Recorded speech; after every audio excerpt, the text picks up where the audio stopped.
Ранним сентябрьским утром ничто не предвещало беды, пока неожиданно в раскрытую парадную дверь не забежал здоровенный волк. Весь персонал больницы и посетители в ужасе вжались в стены.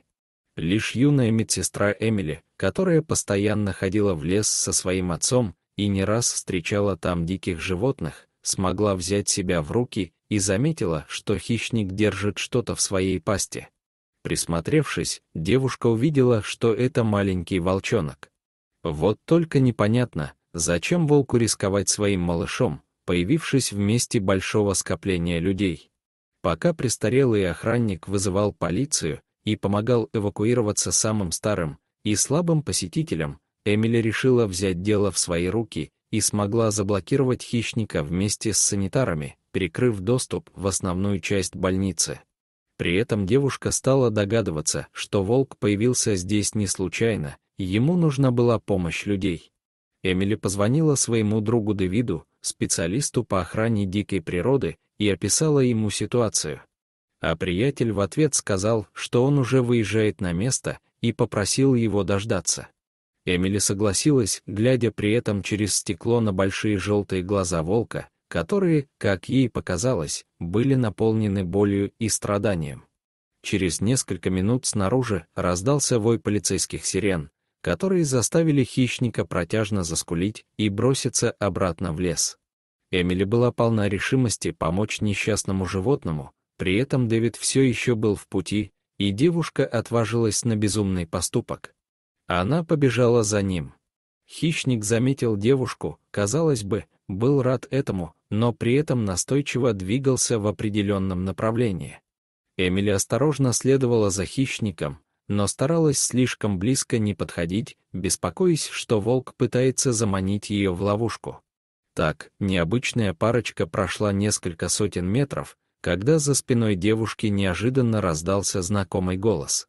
Эмили обернулась и с радостью увидела запыхавшегося Дэвида, который, обнаружив, что подруга внезапно пропала из больницы и, прекрасно зная ее смелый характер, тут же бросился на ее поиски. Волку явно не понравилось появление мужчины, и он грозно зарычал из кустов. Тогда Эмили подошла поближе к приятелю и обняла его, давая понять животному, что этот человек также не собирается причинять ему вред. Немного успокоившись, волк продолжил путь, а парень с девушкой старались от него не отставать. Через некоторое время ребята вышли на большую поляну, посередине которой они увидели глубокую яму, явно вырытую людьми для неизвестных целей.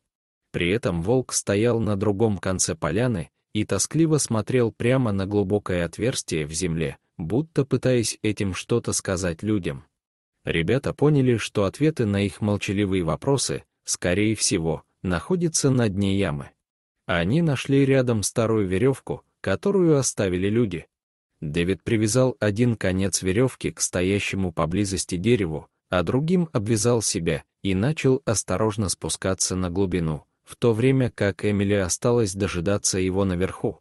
Добравшись, наконец, до самого дна, мужчина услышал жалобный писк, а подсветив себе путь фонариком с телефона, Дэвид с удивлением обнаружил на дне ямы 4 ослабших и дрожащих от холода и страха волчат. Мужчина без раздумий подхватил всех детенышей и с помощью спутницы выбрался на поверхность. Здесь Дэвид и Эмили наконец все поняли.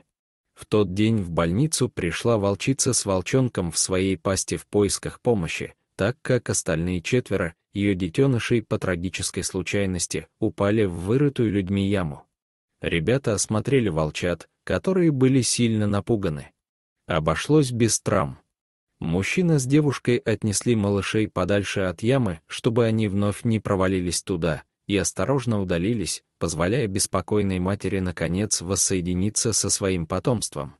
Люди некоторое время наблюдали за лохматым семейством из кустов, чтобы не нервировать волчицу, а убедившись, что все волчата здоровые, с огромным аппетитом пьют мамино молоко, вернулись в город.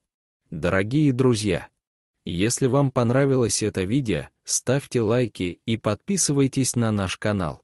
Не пропустите новые, интересные истории о животных.